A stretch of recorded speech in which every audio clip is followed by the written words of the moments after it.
aku tuh berpikir jangan sampai, kan kita nggak tahu ya teman-teman. Waktu aku datang ke sini kan visa suami itu visa kerja. Akhirnya aku dari visitor dirubah menjadi visa kerja, anak menjadi visa student. Tapi sebelum ke situ kan kita visitor 6 bulan. Aku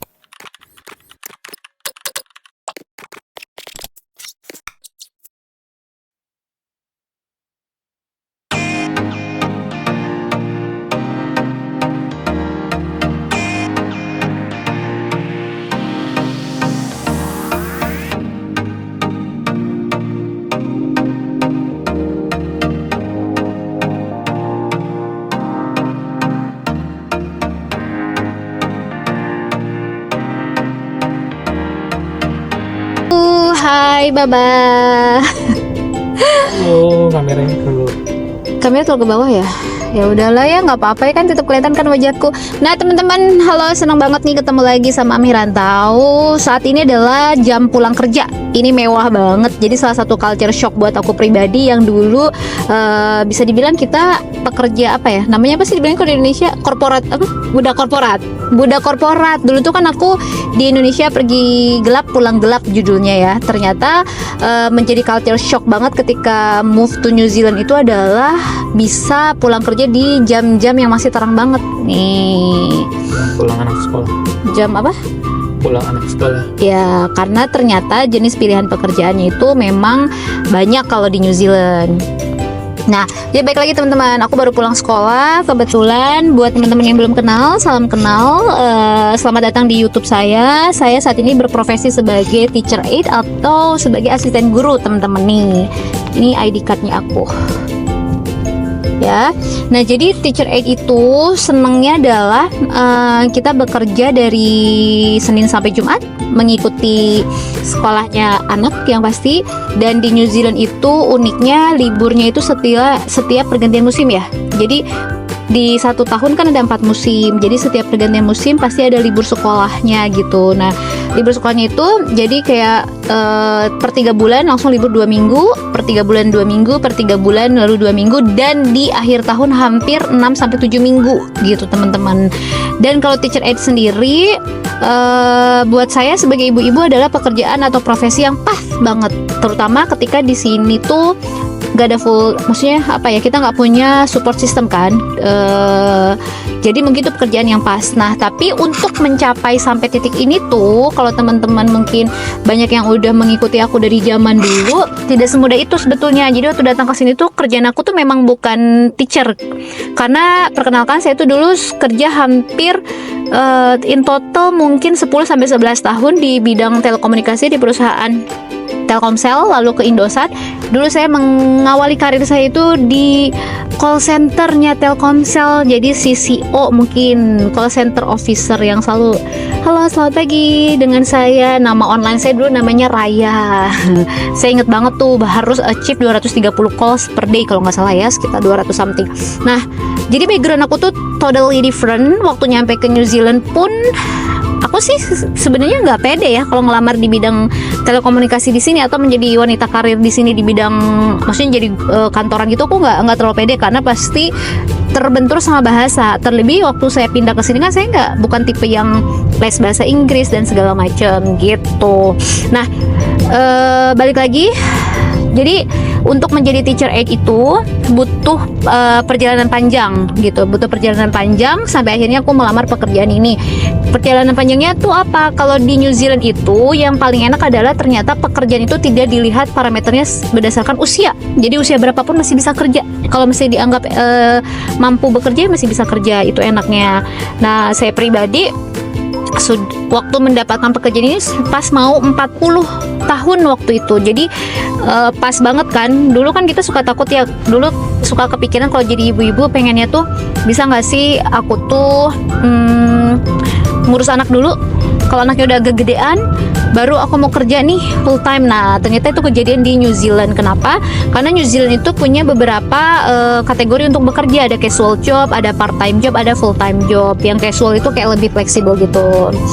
Nah ini aku masih siang banget kan teman-teman tuh. Nah Jadi waktu pas datang itu aku pakainya casual dan segala macam, dan experience atau pengalaman itu diutamakan kalau di New Zealand. Jadi gimana sih kisah aku dulu menjadi teacher aide? Pertama datang ke sini, anakku tuh usia 5,5 tahun. Waktu itu masih visitor visa, artinya dia tidak punya hak untuk tidak punya hak untuk sekolah. Aku tidak punya hak untuk bekerja karena kita visitor. Itu adalah kali pertama aku memegang peranan sebagai ibu seutuhnya. Maksudnya gimana? Karena waktu di Indonesia kan kita dibantu sama keluarga gitu kan, karena tadi itu berkarir di Indonesia itu kan sistemnya kayak full time. Jadi saya tuh kerja Senin sampai Jumat, tapi perginya jam 5 subuh. Saya sholat subuh nyaris di stasiun karena saya harus kerja dari Bogor ke Jakarta, dan pulang tuh biasanya di atas maghrib nyampe rumah. Kebayang rutinitasnya seperti itu. Jadi aku nggak megang anak secara langsung. Akhirnya aku megang anaknya itu ketika di New Zealand. Nah, waktu awal datang ke sini, aku tuh homeschooling dia selama 6 bulan. Karena kan sebagai ibu yang baru seutuhnya megang anaknya tuh kayak masih meraba-raba gitu loh teman-teman. Oh iya ya, ternyata ngurus anak itu nggak mudah gitu. Terus ternyata kita kesini dulu. Nah ternyata ngurus anak itu tidak segampang yang dipikirin. Terus kita tuh nggak tahu anak tuh ada kendala apa dan segala macam. Nah, walhasil aku tuh kepegang anaknya tuh di sini, di New Zealand. Baru aku kepegang banget Habibi di sini.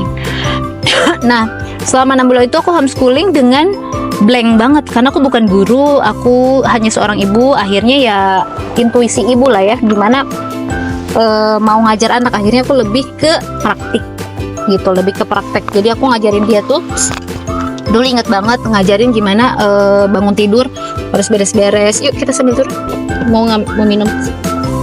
Habis dulu, turun dulu nih. Aku udah nyampe di salah satu playground dekat rumah. Nah ini bayangin ya, pulang kerja aku masih bisa ngonten, masih bisa jalan-jalan. Itu mungkin enaknya. Ntar aku kasih lihat ya teman-teman. Aku ada di mana nih? Aku ada di sini, di Block H Bay Recreation Reserve. Intermezzo dulu ya, nanti dilanjutin lagi cerita tentang pengalaman menjadi teacher aide. Nah aku ada di sini. Ini keunikan menjadi penghuni atau tinggal di luar negeri. Salah satunya di New Zealand itu adalah banyak banget playground yang ditata, yang dibikin sekeren mungkin gitu ya, seniat mungkin gitu. Nih, dan ini tuh sangat, kalau kalian notice lihat deh, bahasa Maori masih sangat kental sekali. Oke, kita jalan. Aku sepertinya haus sambil kita cari water fountain. Kayak sedikit-sedikit batuk gitu. Kita lihat ini playground yang dekat rumah. Jadi biasanya di rumah-rumah itu memang selalu akan dekat dengan area-area playground. Bentar ya. Nah aku selalu di sini tuh yang penting bawa botol minum. Nah, kita mau minum dulu. Bismillahirrahmanirrahim.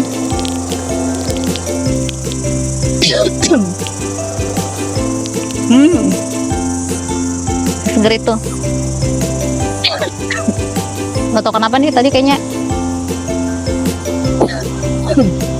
agak batuk-batuk. Maaf ya. Nah jadi menjadi teacher aide itu diawali dengan tadi saya menjadi ibu ngajar anak kan, otomatis di 6 bulan pertama. Terus waktu itu saya inget banget karena masih nggak tahu mau ngapain teman-teman kan. Nah kalau aku tuh udah biasa duduk kayak gini, nggak tahu mau ngapain. Akhirnya aku tuh berpikir jangan sampai, kan kita nggak tahu ya teman-teman. Waktu aku datang ke sini kan visa suami itu visa kerja. Akhirnya aku dari visitor dirubah menjadi visa kerja, anak menjadi visa student. Tapi sebelum ke situ kan kita visitor 6 bulan. Aku tuh ngerasa kita tuh nggak tahu, tidak pernah berpikir untuk bisa menjadi residen atau PR karena itu kejauhan dulu tuh mimpinya ya ibaratnya. Karena dulu agak susah untuk menjadi residen atau VR, ada pengumpulan poin dan segala macamnya. Jadi kriterianya tuh banyak banget. Jadi waktu itu saya bilang ke diri saya, ya udah deh, kita nikmatin apa yang disuguhkan oleh negara ini. Artinya saya nggak mau menjadi Yanti, nggak mau menjadi Amih rantau yang cuma diam di rumah aja. Jadi saya mau keluar dari zona nyaman. Jadi saya lebih sering keluar rumah, terus belajar bahasa Inggris pun otodidak, dalam artian lebih karena pede aja gitu ya, keluar aja, ngobrol aja. Nah dari situ akhirnya ketika setelah 6 bulan visitor kita beres, suami, maksudnya perusahaan suami membantu saya menjadi visa kerja dan anak menjadi visa student, anaknya masuk sekolah kan teman-teman. Nah di situ saya nanya sama pihak sekolah, saya itu ibu baru, maksudnya dalam artian dulu tuh saya nggak terlalu ngurus anak. Saya tuh penasaran, pertama bahasa Inggris adalah bahasa kedua saya gitu ya, dan saya tuh tidak familiar dengan bahasa Inggris. Terus anak saya juga menggunakan bahasa Indonesia dan usianya sudah 5,5 tahun saat itu. Kalau saya menjadi ibu, saya nggak tahu gimana cara ngajarin anak di rumah kalau misalkan itu menggunakan bahasa Inggris di sekolah.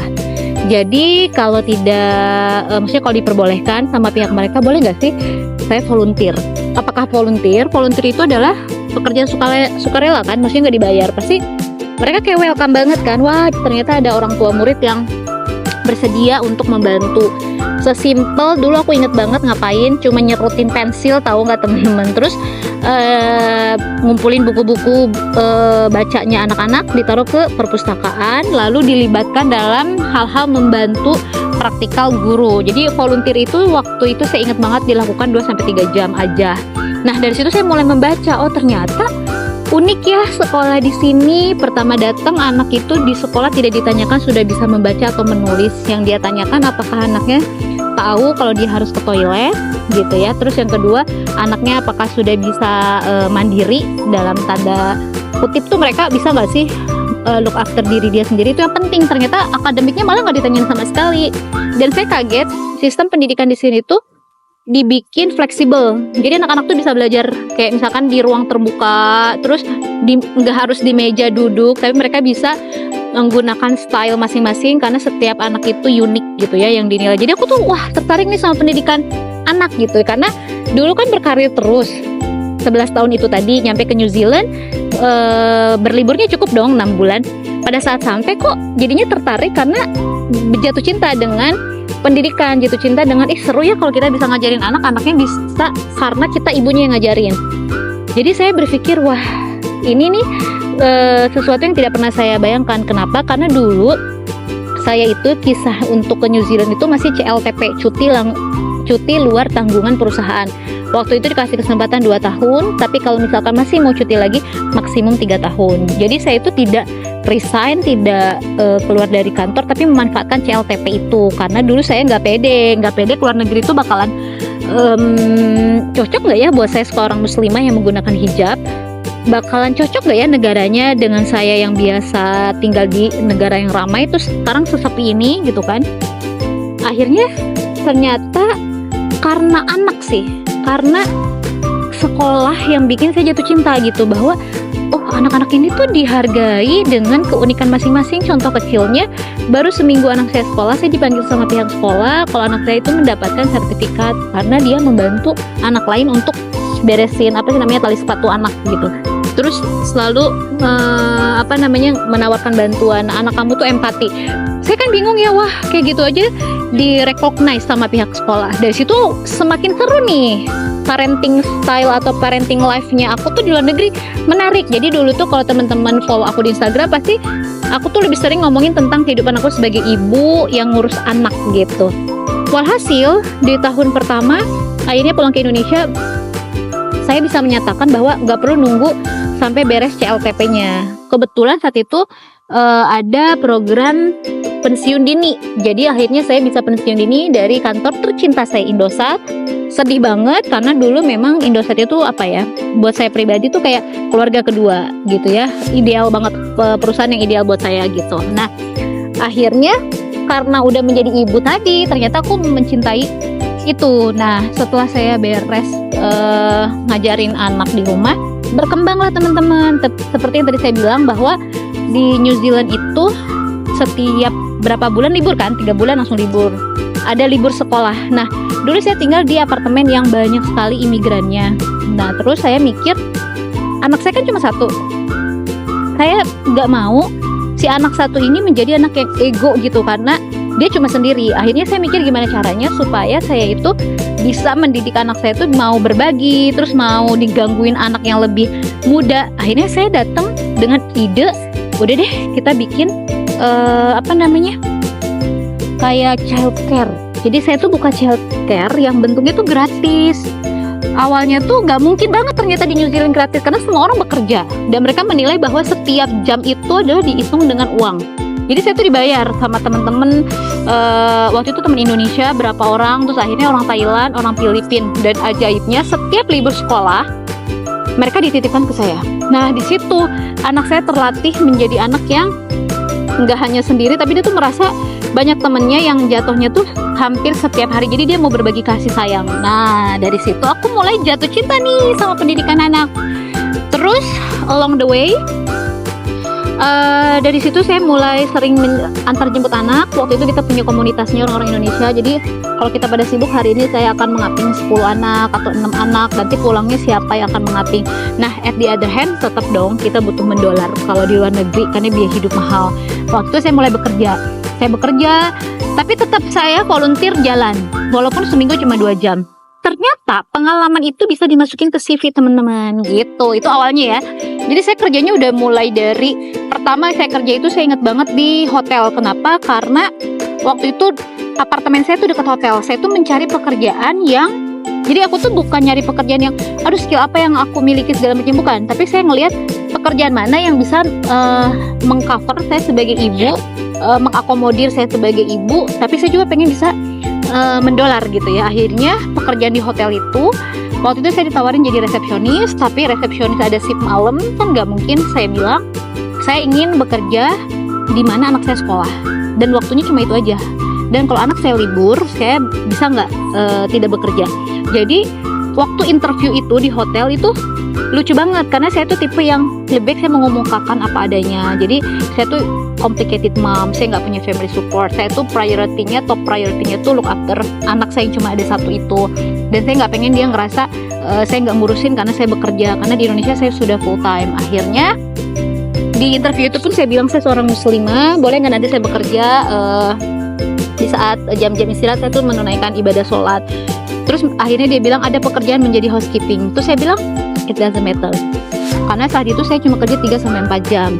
Dan mereka bilang kenapa kamu nggak jadi resepsionis? Karena sepertinya kamu tuh fit untuk pekerjaan ini. Mengingat aku backgroundnya kan dulu di telekomunikasi, nggak jauh-jauh dari customer service kayak gitu-gitu. Cuma aku bilang nggak bisa karena shift malam. Nah akhirnya saya kerja, habis dari situ saya kerja hampir ke 10 tempat berbeda. Kerja di kebab, nah bareng owner kebab. Terus saya jadi bagian marketingnya. Terus saya pernah kerja di berbagai macam deh teman-teman. Jadi list pekerjaan saya tuh panjang banget. Di situ CV-nya aku tuh panjang kali lebar. Tapi saya tidak menutup si CV yang bentuknya dengan pendidikan itu tadi, karena saya tetap melakukan volunteer kan. Sampai gongnya adalah saya ingat ada unrelieved teacher di Kindi. Apakah itu? Jadi dia itu yang unexperienced teacher. Jadi ada reliever itu maksudnya suka dipanggil untuk di Kindi based on phone, jadi nggak tiap hari juga, kayak cuman casual job aja. Dan aku tuh nggak masalah nggak experience di bidang itu, cuma karena aku juga punya yang tadi ya, pertama saya volunteer, yang kedua saya pernah running kayak daycare yang informal itu. Waktu itu orang tua murid saya kasih kuesioner gitu, apakah puas gitu dengan pelayanan saya dan segala macam, dan mereka ngasih rating. Kebetulan juga di New Zealand itu penting teman-teman yang namanya reference. Kalau kita ngelamar kerja, reference adalah nomor 1. Reference itu adalah orang yang bisa menyatakan siapa diri kita. Waktu itu saya pakai reference-nya adalah kepala sekolah dari TK Islam di sini. Kebetulan saya waktu itu sempat juga sedikit aktif di komunitas. Terus dari pihak Kindi yang waktu itu saya kerja di ECE yang unexperienced itu.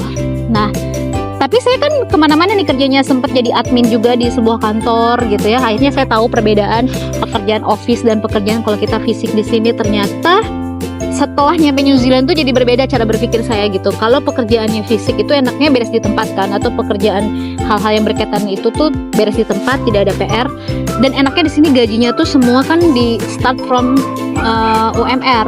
Katakanlah kalau housekeeping lagi sulit, bisa jadi housekeeping itu nilainya lebih tinggi gajinya ketimbang saya jadi admin yang new entry ya, kayak gitu. Jadi saya mikir wah seru nih New Zealand gitu kan. Sampai di titik waktu itu saya sempat juga sebagai marketing Saya sempat juga dulu running bisnis sama temen, mencoba membuka peruntungan di bidang bakery waktu itu, tapi ternyata tidak semudah itu kalau untuk bisnis di New Zealand. Nah akhirnya singkat cerita, waktu itu ada pembukaan Teacher Aid di sekolah Ikro, yaitu sekolah muslim, yang kebetulan sekolah itu dekat dengan rumah saya. Jadi saya itu tinggal di New Zealand 6 tahun pertama di apartemen di city, nggak pernah ke suburb. Di tahun ke-7 saya pindah ke Block House Bay, yaitu di rumah, sewa rumah. Nah di daerah itu ada ternyata sekolah muslim, saya tuh nggak tahu. Akhirnya ada sekolah muslim, saya masukin anak saya ke sana. Gara-gara itu saya tahu ada lowongan pekerjaan sebagai teacher aid. Penasaran dong teacher aid itu apa gitu. Saat itu saya lagi bawa orang tua saya ke New Zealand. Terus papa mama saya bilang, hidup kamu tuh insya Allah penuh keajaiban. Jadi saya itu tipe anak yang percaya sesulit apapun itu, proses apapun itu, dari mulai mau interview dari kecil ya, misalkan mau interview atau dari kecil mau ngerjain tugas, mau ujian, mau ulangan, terus pada saat sekolah ya waktu saat habis sekolah terus saya kerja mau interview atau apapun, saya selalu percaya bahwa doa orang tua saya itu membawa keberuntungan dan keberkahan. Jadi kalau apa-apa, Pah Ma doain ya, mau tes, Pah Ma doain ya, mau interview, Pah Ma. Dan bahkan setiap interview tuh saya selalu dianterin sama keluarga besar saya. Jadi support system aku tuh kuat banget di Indonesia. Nah singkat cerita, berkah mendapatkan pekerjaan teacher aid pun disaktikan oleh kedua orang tua saya gitu. Jadi dari zaman dahulu pekerjaan saya di mana-mana, orang tua selalu menemani setiap interview. Ajaibnya Allah kasih juga pada saat saya bawa mereka, saya mendapatkan pekerjaan ini. Saya ingat banget mama papa kesini, mama papa, ya udah Yanti dicoba aja, karena kan Yanti punya beberapa pengalaman. Nah, pengalaman aku yang aku masukin itu yang relate dengan pendidikan. Jadi aku nggak masukin tuh yang tadi aku jadi kerja di di bidang restoran, terus di hotel, di mana tuh nggak aku ceritain karena nggak relate kan. Jadi yang aku masukin adalah dari mulai aku volunteer, terus jadi unexperienced teacher di Kindi, yang kayak gitu-gitu. Nah, saya tuh surprise juga. Waktu saya dipanggil untuk interview, saya ternyata orang ke-15 untuk yang di interview, saking banyaknya waktu itu yang mau menjadi teacher aid.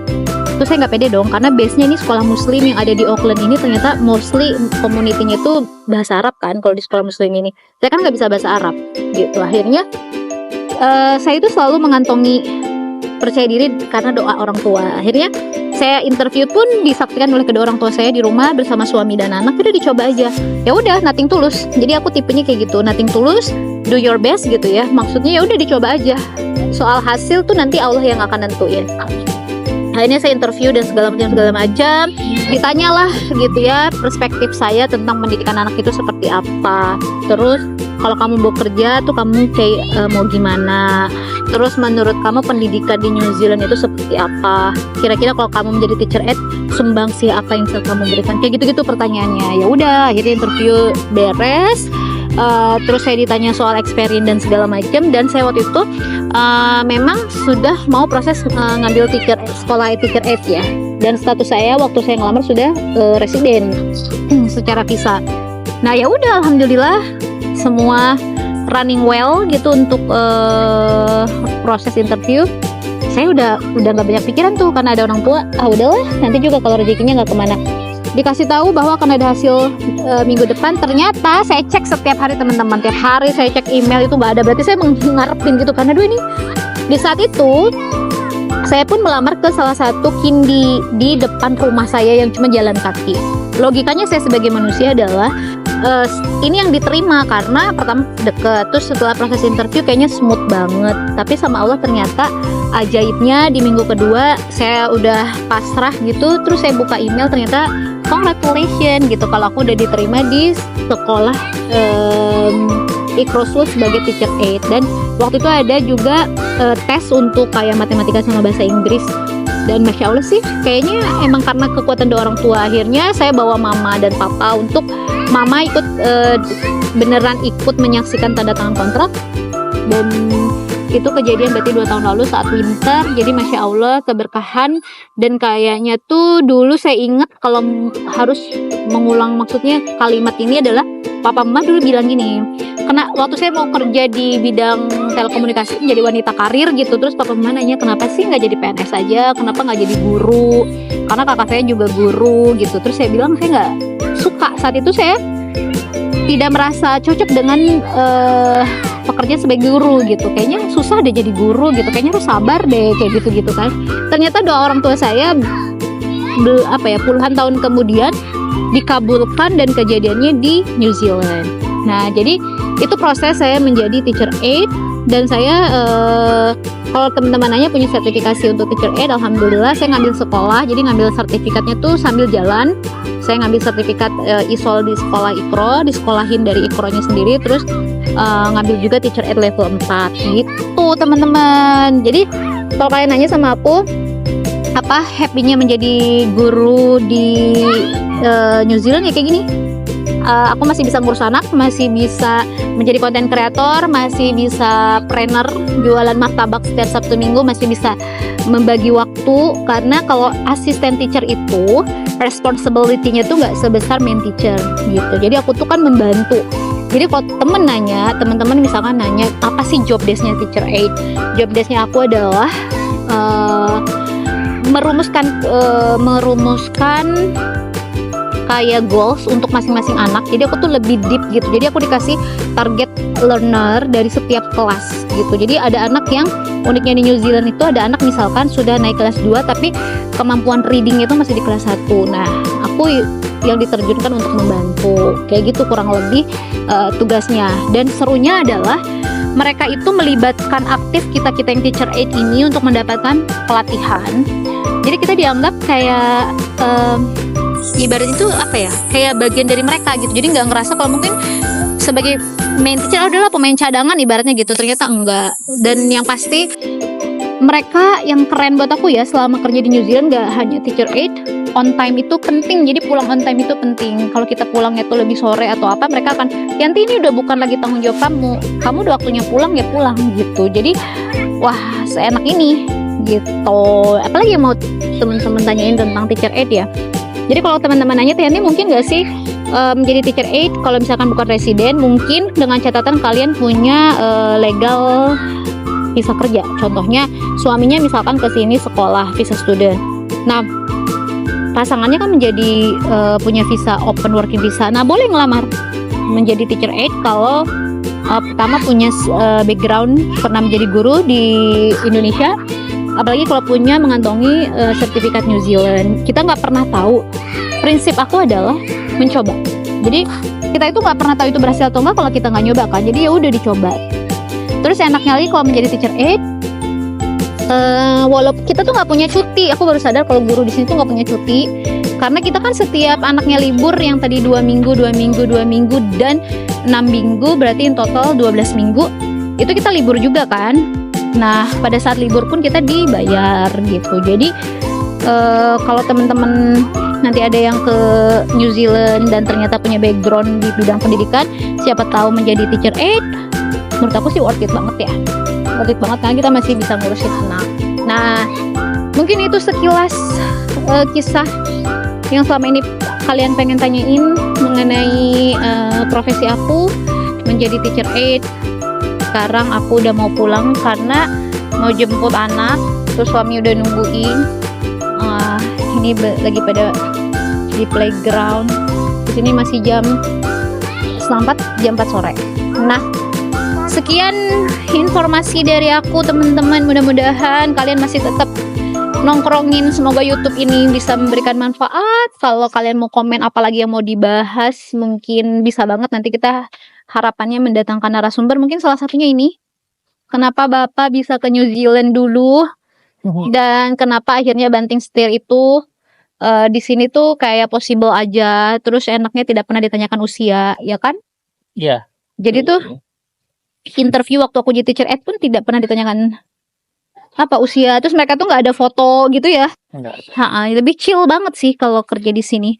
Ya udah, yuk kita pulang. Sampai ketemu nanti aku interview Bapak ini dulu kenapa bisa ke New Zealand, akhirnya memboyong istri dan anaknya. Sampai jumpa. Assalamualaikum warahmatullahi wabarakatuh.